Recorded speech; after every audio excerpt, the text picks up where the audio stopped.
Réinventer l'éducation. Learning World, en association avec WISE, une initiative de Qatar Foundation.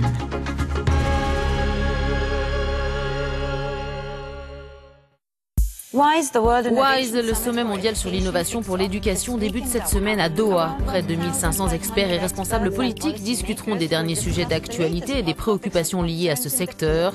Dans cette édition, nous rencontrons 2 des 6 lauréats WISE récompensés pour leurs solutions originales à des problèmes d'éducation séculaire. Environ 2,7 milliards de personnes dans le monde vivent avec seulement $2 par jour. Avec des ressources aussi limitées, avoir accès à l'éducation semble irréaliste. Jetons un coup d'œil sur un projet mis en place au Kenya, un modèle novateur destiné à aborder le problème de front. À Nairobi, dans le bidonville de Kishagi, Madeleine Mukoni prépare sa fille Patience pour l'école. Madeleine gagne environ $2 par jour en vendant de la nourriture dans les rues. Elle élève seule ses 2 filles. Quand j'avais son âge, je ne parlais pas anglais. Je ne pouvais même pas lire de livres en anglais. Mais elle le peut. Madeleine n'est pas un cas isolé. Il semble impossible pour des familles en difficulté d'envoyer leur enfant dans une école privée de qualité dont le coût avoisine les $6 par mois.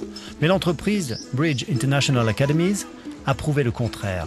Depuis 2009, elle a ouvert 359 écoles privées à faible coût au Kenya. Des écoles en boîte, c'est le concept. Tous les jours, les professeurs reçoivent du siège de l'entreprise sur leur tablette cours, exercices et emploi du temps de la journée. 2 + 7 = 9. C'est l'ordinateur de l'enseignant qui nous aide vraiment à bien délivrer le contenu du cours en classe. Nous avons aussi du bon matériel pour aider les élèves à apprendre mieux et plus vite. Afin de veiller à ce que chaque école suive la même trame, Bridge International Academies conçoit son programme à son siège de Nairobi. Des experts pédagogiques mettent soigneusement au point les leçons. Tout est stocké dans un serveur auquel un responsable de chaque école a accès. Les professeurs viennent ensuite dans son bureau pour synchroniser leurs tablettes et prendre connaissance de leur programme du jour. J'ai une application mobile ici. Avec cette application, je peux voir l'évolution des élèves, évaluer les professeurs et surtout je peux commander des fournitures via le bouton vendeur et aussi contacter le siège si nécessaire. Cette technologie est employée comme un raccourci et une centralisation de tout ce qui est utilisé dans les écoles de Bridge International Academies au Kenya. L'objectif du réseau est de gagner de l'argent en standardisant l'enregistrement et en le diffusant à grande échelle. Pour Shannon May, l'un des 3 cofondateurs de Bridge International Academies, la quantité peut aller de pair avec la qualité. Today we are having a visitor in our class. He has a jar of sweets. Beaucoup de gens pensent que si vous établissez une échelle, vous ne pouvez pas avoir de qualité. Mais c'est une erreur. Si vous avez des systèmes en place, que vous avez une technologie en place, de la vigueur et que vous sollicitez la responsabilité de tout votre personnel et encouragez la participation des parents, alors une échelle est une bonne chose. Elle aide réellement à amortir le coût de ces investissements sur une population plus large, à garder des prix bas et à assurer plus d'avantages aux enfants. Depuis 6 ans, plus de 126 000 élèves ont intégré les écoles de Bridge International Academies au Kenya. Des établissements similaires commencent par ailleurs à voir le jour au Nigeria. La fondation veut développer son type d'enseignement dans de nombreuses régions du monde et espère atteindre le chiffre de 10 millions d'enfants en 2025.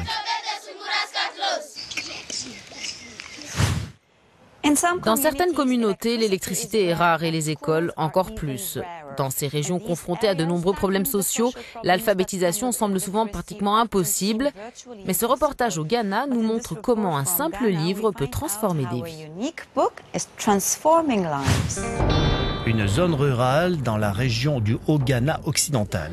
La plupart des gens ici sont des agriculteurs analphabètes. Il n'y a pas d'électricité ou de téléphone portable. Le livre audio, un appareil plutôt abordable, est l'une des principales sources d'information.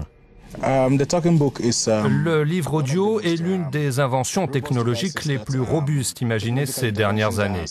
Il s'agit d'une application multimédia qui permet aux personnes vivant en région rurale d'avoir accès à des informations pertinentes concernant l'agriculture et la santé. Des personnes souvent difficiles à atteindre. Derrière le programme audiobook, on retrouve l'ONG américaine Literacy Bridge, mais aussi des organisations telles que UNICEF et les programmes CARE et MIDA.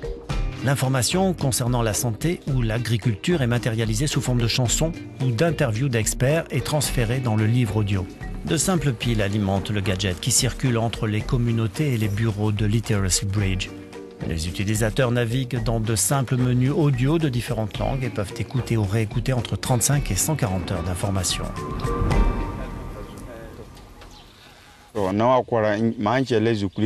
Grâce au livre audio, nous savons maintenant comment nous procurer des engrais et comment les appliquer sur nos cultures.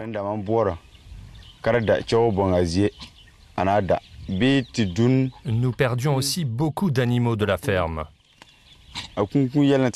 Mais grâce à ce dispositif, nous savons maintenant comment prendre soin d'eux.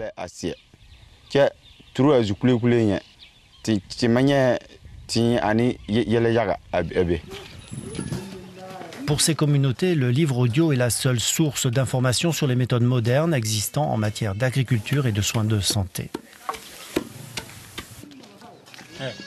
Le livre audio nous apprend beaucoup de choses, notamment concernant l'épidémie de choléra au Ghana cette année. Avec ce livre audio, nous avons beaucoup appris et nous sommes certains qu'avec les mesures que nous avons mises en place, nous sommes à l'abri du choléra.